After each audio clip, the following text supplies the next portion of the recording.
Hello, folks. This is Bob Safale, and we are here for our Digital Frontier News webinar. Before I get started, I do want to make sure you can hear me. So, for you who have been here before, on the upper right-hand side of your screen, you're going to see little hand. That's the hand wave. And if you hear me clearly, just wave your little hand. Get as many people who can click on that little hand up there, so I know you can actually hear me. Oh, I see the little hands pumping. There we go. Let's see some more. I just want to make sure y'all can hear me. There we go. There we go. Looking very, very good. All righty. So this is fantastic. I really am excited tonight.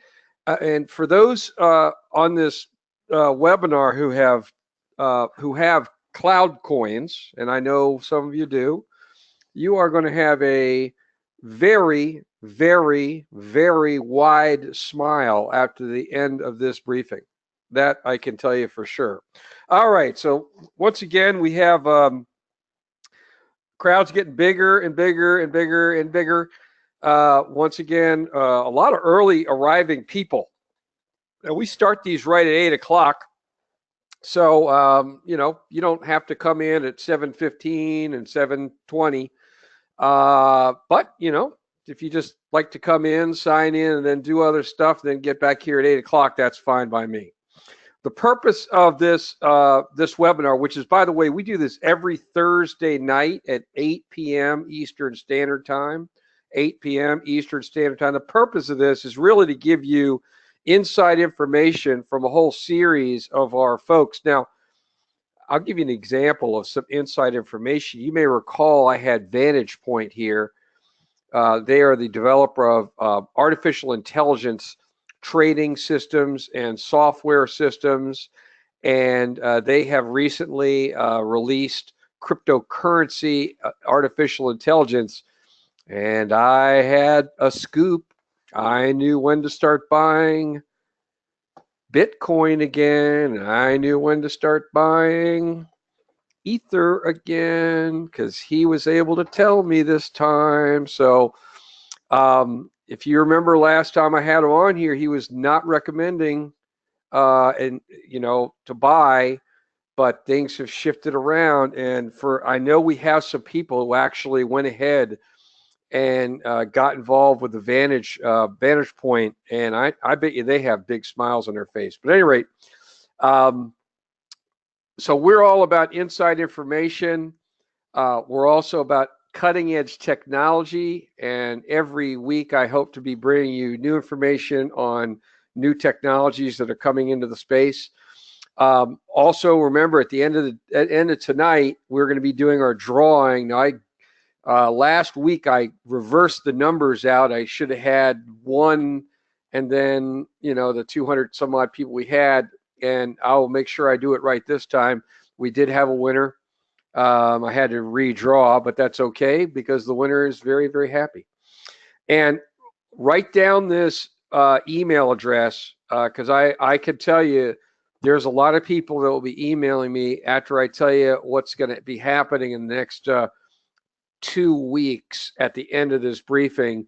So write down my email address. That's bob@digitalcurrencygrowth.com. That's bob@digitalcurrencygrowth.com.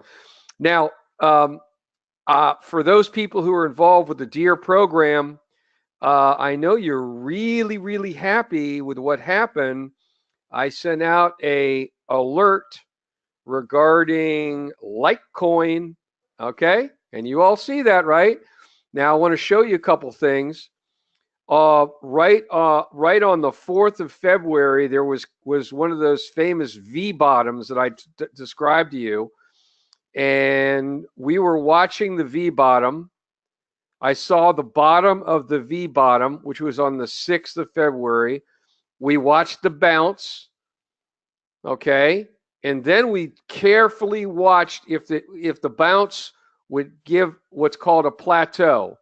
And if you take a look, here's the V bottom, boom, it bounced. The bounce went right back up, and we had a plateau. Now, if you're involved with DEAR, you remember On Monday morning, I sent out the announcement because the dear guys get our instant announcements. I said, buy, or I can't say because I'm not, I just said one of our favorite coins was Litecoin. And that was right here. And I gave a whole bunch of reasons why we liked Litecoin. You see right here? You see where my little arrow is? Right there. That's when I said it. And guess what? That's right. It's at $223 a coin. It's gone up almost 35, 37% since we sent our alert out. So once again, you guys are involved with Deer. You have a smile on your face. Now, tonight we have two big subjects. We have the part 3 of the history of Bitcoin, which I'm about to go through. And then, whoa, am I going to be talking about some cool stuff involving celebrities and cloud coin and some media that's right about to happen. So let's get right into part 3 of our history of Bitcoin. And we go right into, and I want to talk about this real quick. We go right into the start. And the start is Satoshi Nakamoto.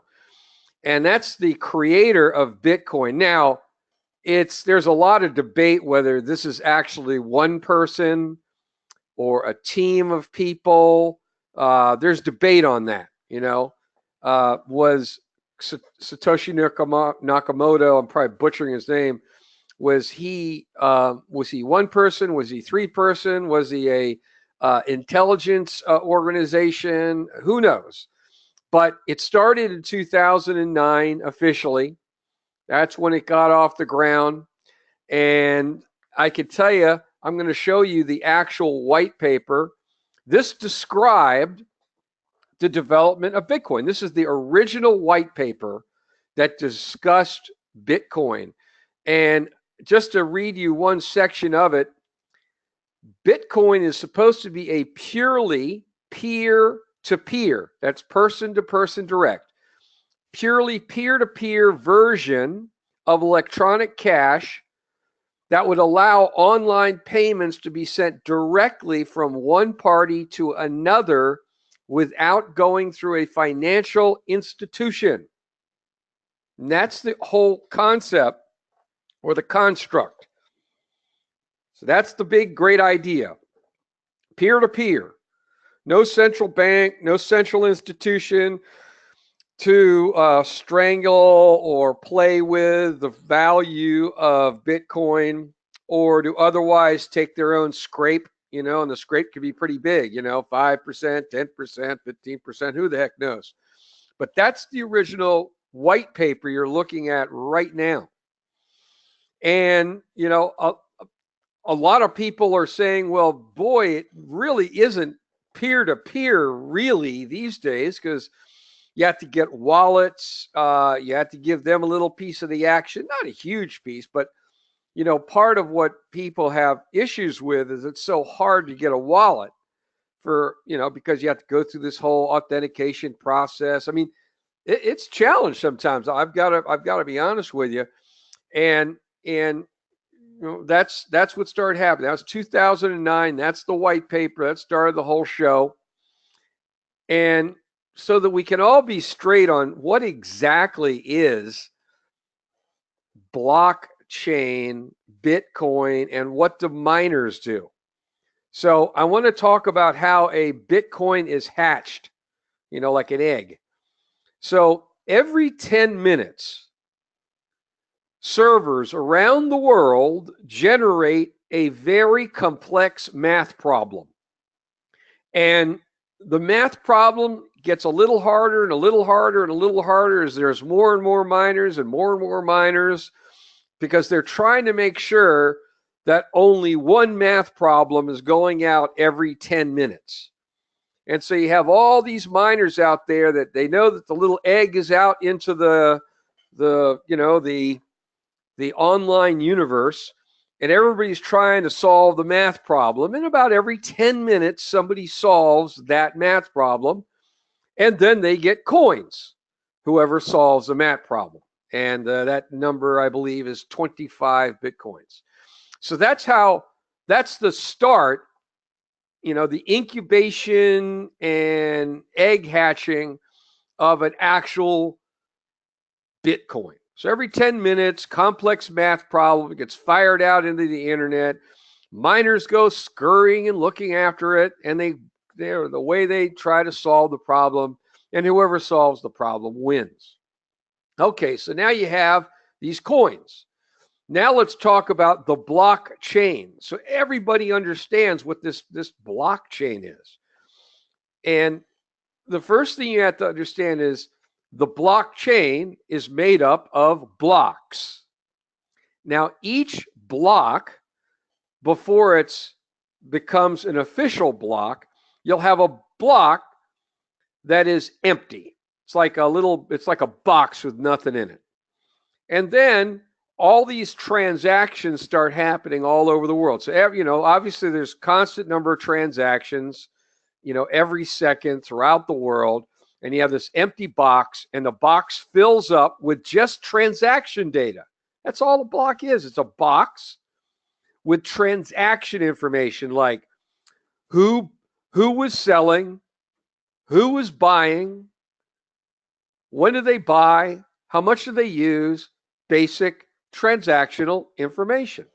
And so this box fills up with transactional information until it gets to the very top of the block. We're just going to call it a box. And once that little block is filled to the brim, it's put on a conveyor belt. Okay, I'm just going to call it a conveyor belt.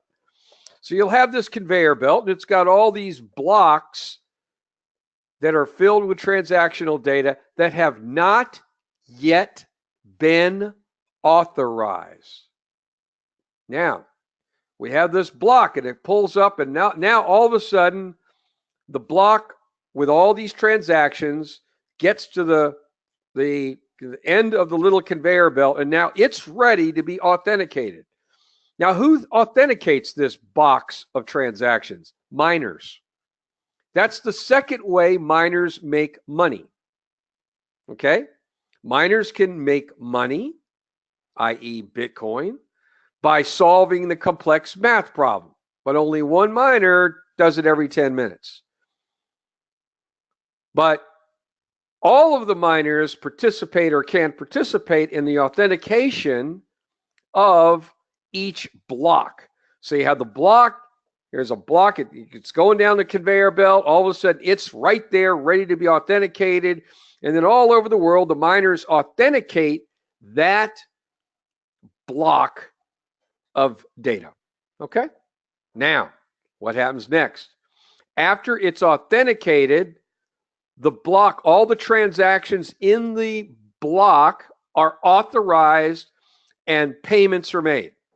So if John was buying a car from Joe and he was using blockchain, as soon as the block with his transaction in it is verified and authenticated, Joe will receive his Bitcoins and John will get his car. Obviously, he's not going to get his car online, but you get what I'm saying. So now what happens next? That block that's now authenticated and all the transactions are authorized and executed. Now that block chock full of authenticated and completed transactions is now slapped into the blockchain. So the blockchain gets bigger and bigger and bigger and bigger and bigger. That's going to cause some problems at some time, isn't it? Well, let's move on to the next. Let's move on to the next thing that happened in this world called Bitcoin. Now, the first transaction that's been documented of the actual use of Bitcoins to purchase something was in 2010, and literally somebody bought 2 pieces of pizza for 10,000 Bitcoin. That's right, 2010, somebody bought 2 pieces of pizza with 10,000 Bitcoins. Boy, I hope whoever sold him that pizza held on to those Bitcoins, but I doubt it. So that kind of gives you an idea. Bitcoin had been around for a few months. And it took a few months. And I'm mentioning this because whenever you're involved with a new currency or a new project or a new anything, you have to have one thing. And I'll sum it up with one word: patience. So if you're involved in this whole crypto world, you've got to have some patience. Because as I said many times, and you know it, you guys are right at the very, very, very, very, very, very beginning of the Bitcoin world. Okay? So here we are. We've got this. We got these two pieces of pizza. They were sold for 10,000 Bitcoins. That means the Bitcoin was worth, fractions of a penny. Fractions of a penny. Okay, so now we move to the next kind of big news. This is the Bitcoin price chart starting, and the earliest I could get was August 30th, 2010. Now, Bitcoin had been around basically around a year.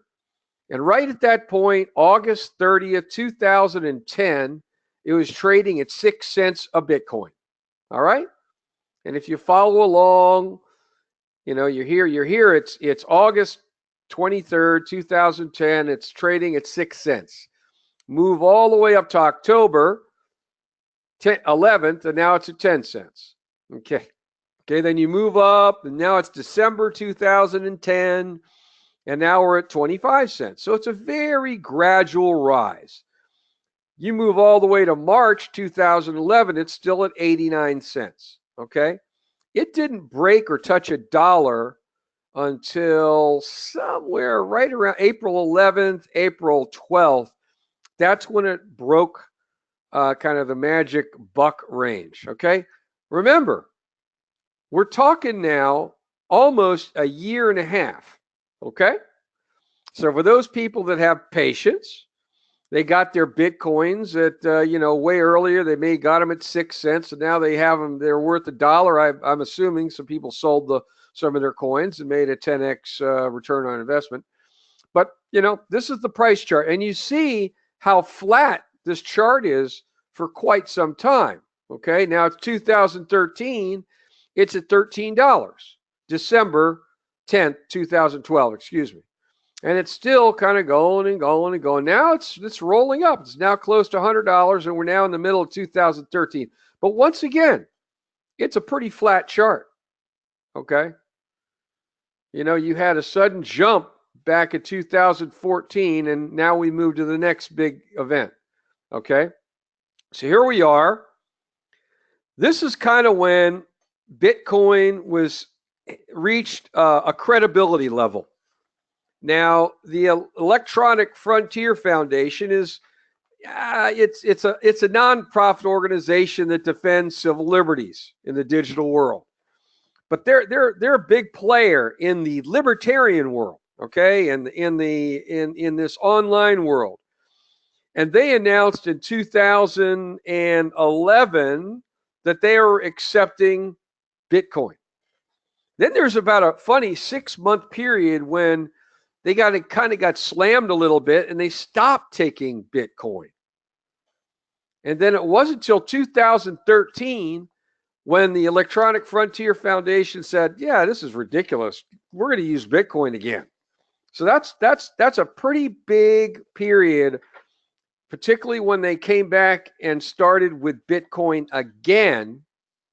Okay, after starting in 2011, stopping after 6 months, but then getting back involved and using it as a payment system in 2013. Then your next thing happened, and this was a media thing. Believe it or not, in 2012, the first broad scale mentioning of Bitcoin happened in the media, and it happened on a TV show. The Good Wife had an episode number 3, and it was all about a Bitcoin trial of all things. and a fellow named Kramer, who's a finance guy, you've seen him on TV, was poo-pooing Bitcoin. And this show was kind of, all of a sudden, a big portion of, the United States population that watched the show said, oh, well, that's a Bitcoin thing. Okay, all right. Well, there you go. So that was actually a major event for the credibility. Then in 2013, Coinbase came along, and they were one of the first major exchanges. Now, remember the whole concept of Bitcoin when it started with the white paper, it was supposed to be peer-to-peer. I go directly to you, I sell you coins, you use coins, you go to a store, you use your coins, the people who get the coins then have the coins, the store, and then they can either sell their coins or use their coins. It was supposed to be peer-to-peer, but it quickly evolved into having exchanges kind of in the middle of the deal. All right. So Coinbase was the first big, not the first, but one of the big players. And it's, one of the ones who stuck around and done well. Then the next thing that happened in this Bitcoin history is bad news. And as I said, patience is the key to winning in a brand new industry. I don't know if you all remember in the .com world, everybody was rolling with internet companies in the late 90s. And then all of a sudden there was a big .com crash and a whole bunch of people ran for the hills. But there were a lot of companies that came through that 1999 crash, and they're doing pretty good today, aren't they? Yeah, Amazon, they did pretty good, didn't they, huh? eBay, not bad, huh? They did pretty good. Later on, Google, yeah, they did good. So in this case, this is kind of like a kind of an attack on the Bitcoin world, you might say.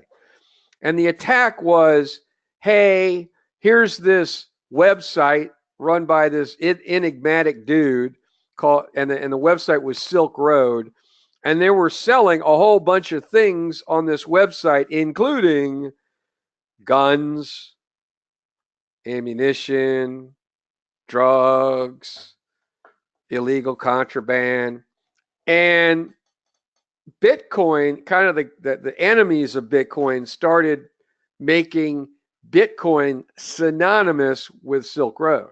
So it was kind of like a PR attack. And the guy who started Silk Road was eventually busted. And it was a bit of bad news for Bitcoin. And their price dropped. But once again, you had those folks who were patient, the long-term players, and they didn't jump ship. Now your next big event is the realization that, holy smokes, you know something? This Bitcoin takes a lot of energy. I mean, a lot of energy. Why? Because by now you're sitting with a blockchain that has, millions and even tens of millions of transactions in these little blocks that have all been authenticated and the transactions have been completed. But essentially you have blockchain, the Bitcoin blockchain is just getting bigger and bigger and bigger, and it's taking more and more energy to basically mine and authenticate Bitcoin. So these miners are having to spend more and more and more and more money and more and more on servers. I mean, it got to the point where, if you take a look here in Iceland right now, Iceland, which has the biggest miners in the world, you realize that right now, the energy used for Bitcoin mining in Iceland is going to overtake all of the energy used in all of the houses in Iceland. I mean, holy smokes. By the way, this is not a bad time to maybe put some investment in some energy companies, is it? Maybe you get a little stock action in Iceland, these energy companies in Iceland, because the demand now, you're trying to say to yourself, why Iceland? Well, Iceland has the largest geothermal energy production in the world. So the cost of energy in Iceland is very low, and also it happens to be really, really cold. So it doesn't take as much to air condition these big server operations that have been set up that are mining Bitcoin. So obviously you have a couple problems here with Bitcoin blockchain, okay? And the problems kind of revolve around two things. It's a lot more energy, okay? That's a problem. Number two, it's taking a much longer time to get transactions done. It's just longer and longer and longer. So the original concept of Bitcoin blockchain was that people could do these simple peer-to-peer transactions. So it'd be real easy. But, it's not like you can very easily go into a store and buy some food with Bitcoin. And it's not just because of the transaction speed. It's also because of the cost of the transactions, okay? The cost of transactions on Bitcoin blockchain right now runs anywhere from $13 to $45 per transaction. Now that completely prohibits you from taking your Bitcoin and going down to the local store and buying those 2 pieces of pizza. I'm going to tell you that now. You're just not going to do it. And at $13 to $40 or $45 per transaction, it really prohibits, the sale of anything under, and I'm going to say reasonably, $500. Because if you're having to pay a transaction fee of $45, there's 10% of your margin. Let's say the item is $500, you're paying $45 transaction fee. What do you have, $90 left? So that's a problem. So you have transaction cost, energy cost, transaction speed. And naturally, people are going to come in to solve the problem. Okay? And that is really the biggest issue right now for Bitcoin. It's really moved away from being a simple transactional tool. Peer-to-peer transaction, it's moved way away from its original white paper purpose. Really, what Bitcoin has now almost become is it's a way to move around large amounts of value. If you want to move $15,000 somewhere, you move it with 1.5 Bitcoins, because now Bitcoin's back up to over $10,000. So what really Bitcoin now is it's really a value transmission product. It's not a peer-to-peer, hey, let's use it to buy simple things that people buy each and every day. So the Bitcoin is right now using outdated technology. And so there's an awful lot of people that are now looking around,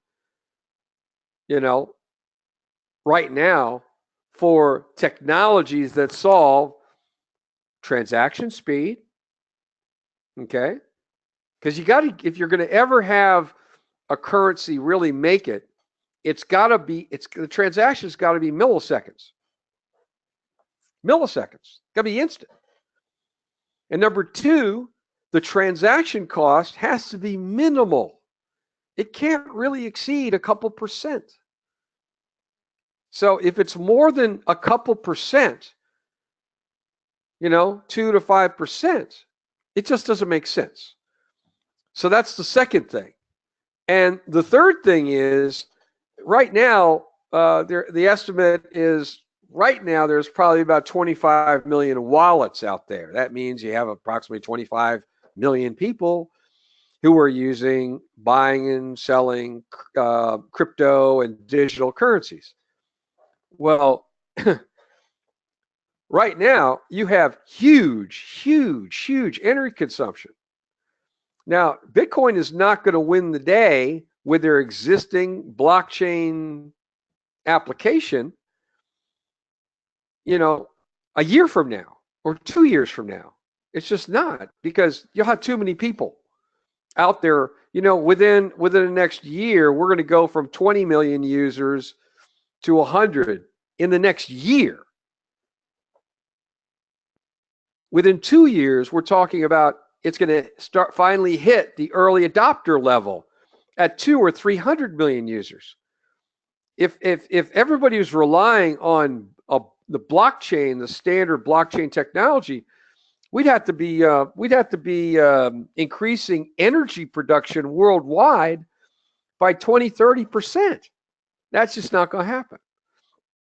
So what we're now doing is we're now looking for every type of alternative technology possible that's addressing three things: transaction speed, transaction costs, and lowering energy consumption. Those players that are in that field, those currencies that are doing those three things, they're going to win. And that's all there is to it. It's not a matter of if, it's just a matter of when. And as more and more people are rushing into this digital currency world, this cryptocurrency world, it's just going to exacerbate the current issues. I mean, will you 5x the number of people out there who are using cryptocurrencies? My gosh. How long do you think it's going to take to do a transaction then using blockchain? Huh?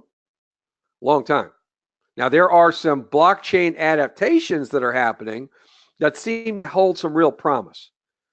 But like I said, any technology that requires the continual buildup of the blockchain, that's why I talked about blockchain. If it continues to grow this thing, you're going to have a conflict between the size of the chain and the cost to tote the chain around. Okay? And there's going to be a cost.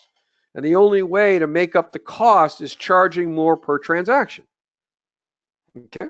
That's just, we're talking simple arithmetic here at this point. Okay. So that is part 3 of the history of Bitcoin. And we're really at a crossroads now. So let's move on to my next subject, which is something I think you're going to be real excited about. Particularly, I know some of you here are owners of CloudCoin, which, by the way, is one of those technologies that is using very little bandwidth for a transaction. So the transactions are instantaneous. And guess what? Doesn't take a whole lot of energy. And the cost per transaction is virtually nothing. Okay, so that's why among the different coins that we're excited about, we're big fans of CloudCoin. So let's talk about what's about to happen with celebrities, affiliate programs, distribution,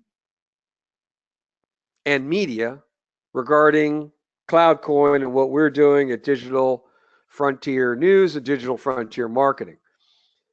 This is a very interesting article, and it came out on Forbes, and it talked about the size of the collectible market worldwide. And if you go to the fourth or fifth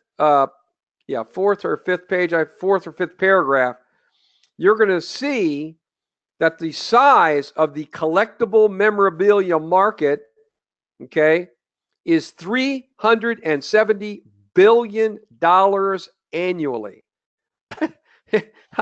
$370 billion for collectibles and memorabilia. Now, who are the primary people that are selling collectibles and memorabilia or creating them? Well, they're celebrities, sports, music, TV, film.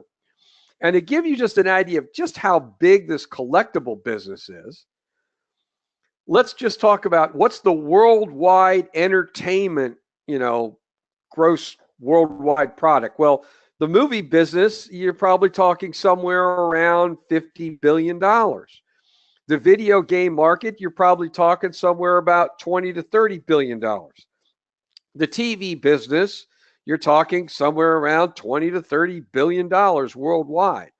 The sports industry, football, basketball, baseball, soccer, you're talking about another $40 to $50 billion. And then you add everything else. And if you add all that up together, you're still less than the collectible memorabilia marketplace. So that marketplace, all entertainment combined, is just a little over $200 billion a year. And then the collectible and the memorabilia marketplace is $370 billion. And there's 200 million collectors. Okay. So that, and the biggest single problem with the collectible and memorabilia market is fraud. Fraud. In the U.S. autograph marketplace, the fraud is 33%. 33%. That's big. That's real big. And what we did at Digital Frontier Marketing is we figured out, wow, just as a reminder, I have another company that's involved with celebrities. We match up celebrities with small, medium, and large businesses. We're connected with over 5,000 celebrities and all the major agencies worldwide. So I know that the agents and the celebrities are counting on that collectible memorabilia money. They count on it. It's big money for them. But they have 33% fraud in just the autograph business alone.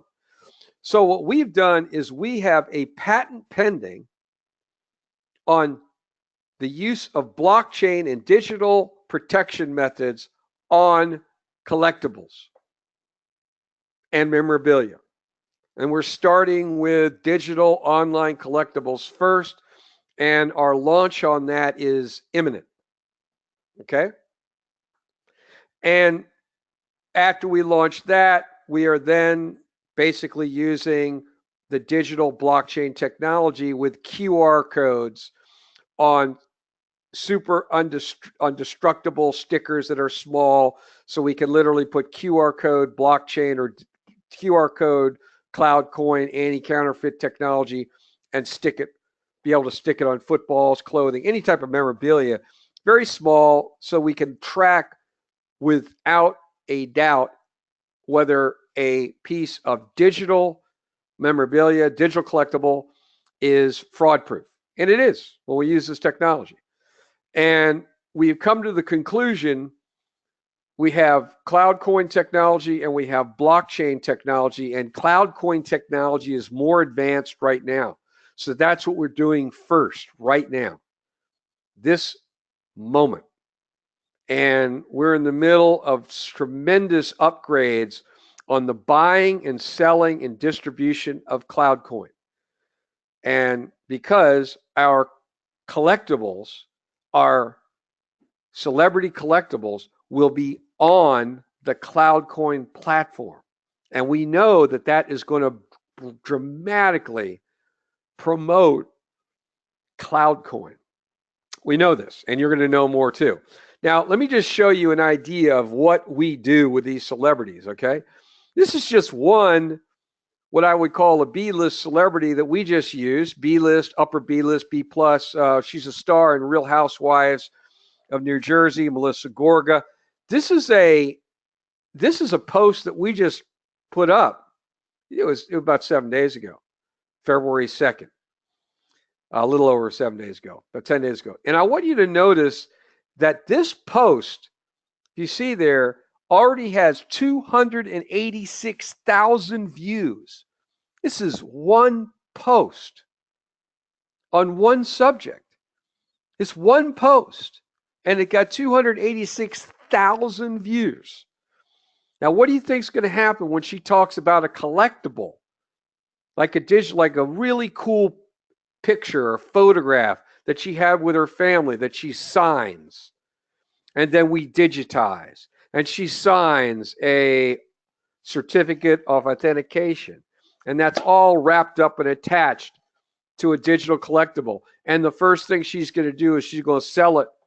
She's going to promote it to all her fans. We got 286,000 views, talking about a small little company that she's helping promote for us.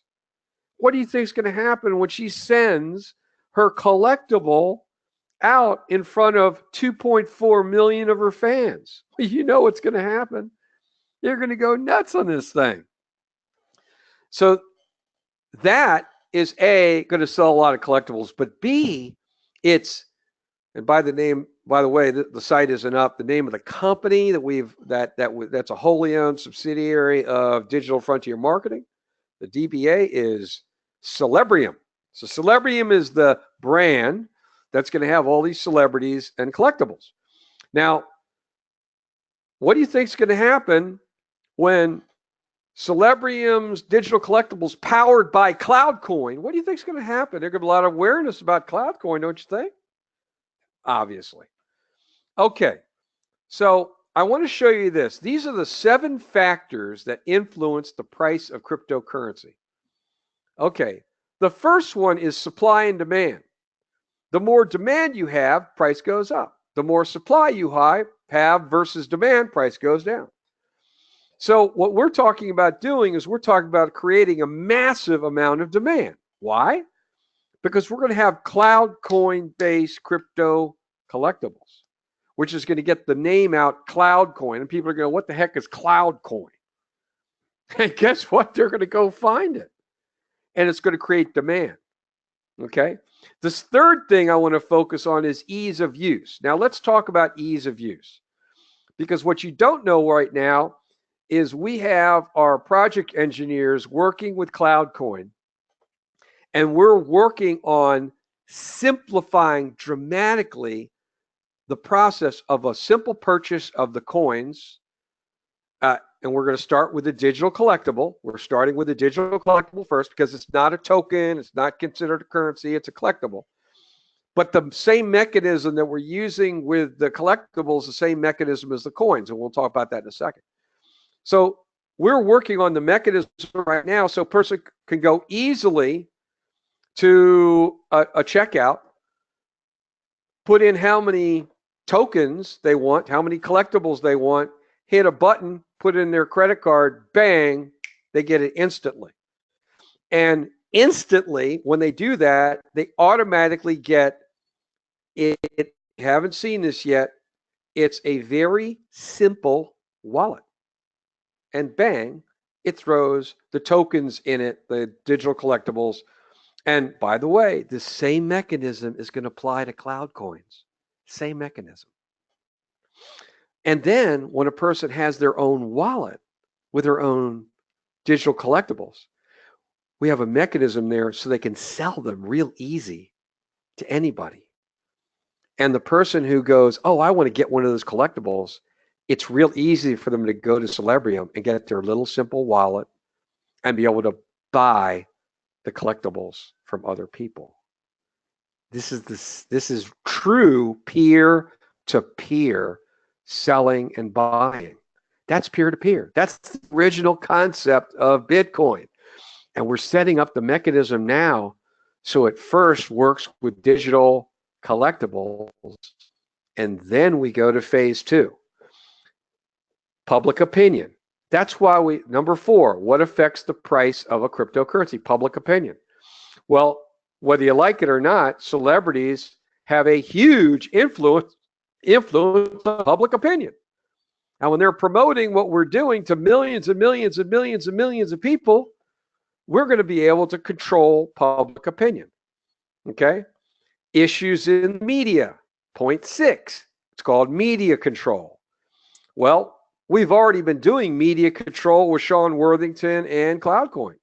Now wait till you see the media control we start up when it sounds like within about 4 weeks. And I'm going to talk about that in a second here in a bigger way. In fact, I'll talk about that in a second. And then innovation is what also impacts. That's point 7. That's a factor that influences currency. Well, the cloud coin technology is involved with safeguarding the collectible and memorabilia industry that's $370 billion annually, involving celebrities who are going to be promoting the heck out of this thing to all their followers. That's innovation.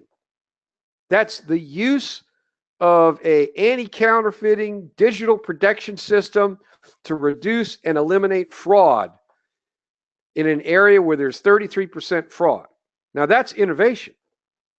So when I say that by starting with our digital collectible and matching it up with CloudCoin, which is the perfect technology for this, so that we can actually have real peer-to-peer buying and selling of the digital collectible, then we move to the next step.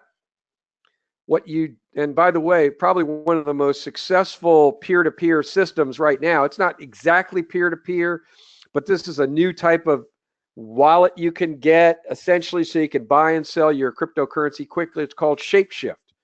And this thing's tearing it up right now because now you don't have to go through the pain of getting this wallet and taking 2 to 3 weeks to get it approved when you can get on Shapeshift tonight and be buying and selling tonight. That's peer-to-peer. All right. So let's get to the 2 more pieces of the puzzle here before I get to the big thing. What you may not know is we've been busy recruiting affiliates. And right now, I think we're at something like 1,300 affiliates and climbing at Digital Frontier Marketing in less than 3 months. And that's just kind of screwing around. And it's got to 1,300. When we launch the digital collectibles, guess what we're going to be doing? We're going to be supplying very shortly after the launch of the digital collectibles, replicating affiliate websites. And all those affiliates can get their free site and start promoting it.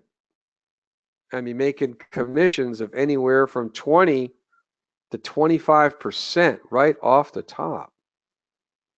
That is huge. And that is how we start getting thousands and thousands and thousands and thousands of these distro points worldwide that are what? They're capable of selling the cloud coin-based digital collectible.